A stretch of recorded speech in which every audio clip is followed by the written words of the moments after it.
بسم الله الرحمن الرحیم. بعد حمد بر خداوند و صلوات بر رسول علیه السلام. السلام علیکم دوستان عزیز.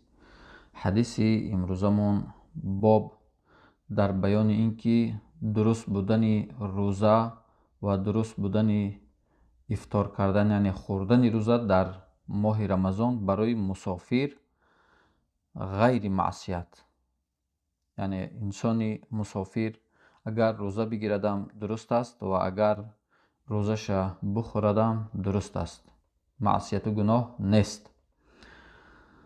عن ابي سعيد الخدري رضي الله عنه قال غزونا مع رسول الله صلى الله عليه وسلم ل16 مضت من رمضان.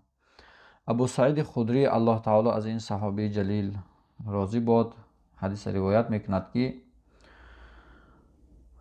در غزوه بودیم، یعنی در جنگ با مشرکا بودیم همراه رسول اکرم علیه السلام، در حالی که 16 روز یا که 16 شب از ماه رمضان گذشته بود. فمنا من صام و منا من افطر. پس میگه بعضی از ما روزه گرفت در سفر، در همون غزوه، در همون جنگی که همراه رسول اکرم علیه السلام بودن، و بعضی از ما میگه افطار کرد یعنی روزش خورد. فلم یعب الصائم علی المفطر ولا المفطر علی الصائم. پس میگه یگان شخص روزدار عیب نگرفت، ملامت نکرد، سرزنش نکرد انسانهایی را که روزشان خوردن، و نه انسانهای روزه خوردگی آدمهای روزدار عیب گرفتن، یعنی نه روزدارها روزخورها را عیب گرفتن و ملامت کردن، سرزنش کردن، و نه روزخورها انسانهای روزدار ملامت و سرزنش کردن. از این حدیث فهمیده می شود که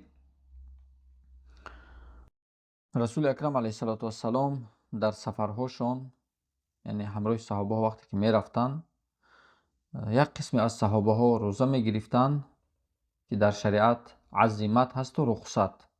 عزیمت اون است که اگر انسان همون امر شریعت اگر چی بلاش مشقت بیاید به همون صبر میکند و همون عمل همون فرض اجرا میکند، این عزیمت میگن. رخصت چیز را میگن در شریعت که برای مثلا یک انسان بیمار است، الله بیمار را شفای کامل عطا بفرماید، شفای عاجل عطا بفرماید، بیمارای اهل اسلام. اگر همون انسان بیمار روزه بگیرد در حالی که برای وی سخت است، ما روزش درست است. اما اگر با رخصت هم عمل بکند، یعنی برای شخصی که بیمار است در ماه رمضان روزه گرفتن نمیتواند، خوردن شریعت اجازت داده است. استعیذ بالله و من کان مریضا او علی سفر فعدة من ایام اخر یرید الله بكم اليسر ولا یرید بكم العسر. الله جل جلاله خود در قرآن عظیم شانش میفرماید که و اگر شخص باشد که از شما مریض، بیمار یا که در سفر، پس روزش بگیره از روز دیگر. بیمار وقتی که صحت شد و مسافر وقتی که در شهرش رسید میتونه بعد قضای روزش بگیره، در برابر یک روز روزه بگیره.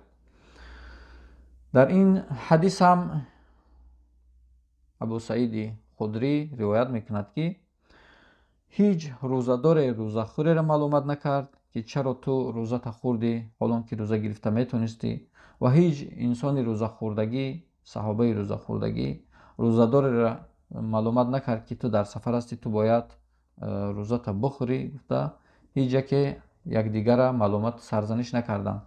در شرح این حدیث عالم ها نوشتند که انسان هایی که روزه گرفتن اونها انسان هایی بودند که قوتشان زیاد بود و طاقت و توان روزه گرفتن داشتند، و انسان هایی که روزه را خوردن اونها انسان هایی بودند که ضعیفتر بودند و اون قدر قوت و قدرت روزه گرفتن نداشتند، و صحابه هایی بودند که مسئول بودند، وظیفه دار بودند در کارهای کلان، به همین خاطر اونها هم روزه نگرفتند. اما یک نقطه دیگر دوستا باید اینجا یادداشت کنیم برای شما. همون سفر روزه خوردن درست است که سفری مباح باشد، سفری روا باشد، در شریعت گناه نباشد. مثل که یک انسان سفر کاری می رود یک شهر، یک دولت دیگر، یا که یک انسان، یک دانشجو، استودنت برای طلب علم می رود شهر دیگر دور از شهر خودش، حدود 90 کیلومتر زیادتر مسافر می شود، روزش می خورد. یا که یک انسان برای طبابت می رود، سفر برای وی درست است.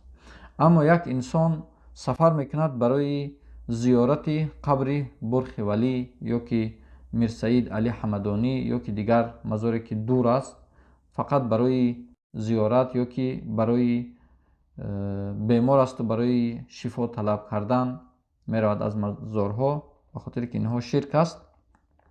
انسان باید شفا را، انسان باید همه امرهاش از الله طلب کند، نه از مزار و از قبر و از مرده.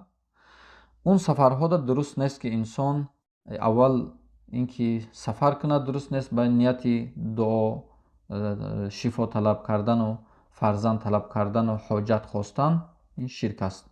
دویم که اگر رفت همین انسان همین کار را انجام داد در اون سفر افطار کرد، روزش خورد، اون انسان دا یعنی مثل انسانی که برای سفر کاری یا که سفر علمی یا که سفر طبابت رفت، انسان دا رخصت داده نمی شود، زیرا که اصل سفرش خودش درست نیست. برای همین ما و شما باید سفرها را سفرهای مباح از سفرهای ناروا باید فرق کنیم. امروز 11 رمضان است، این ماه مبارک زود میگذرد.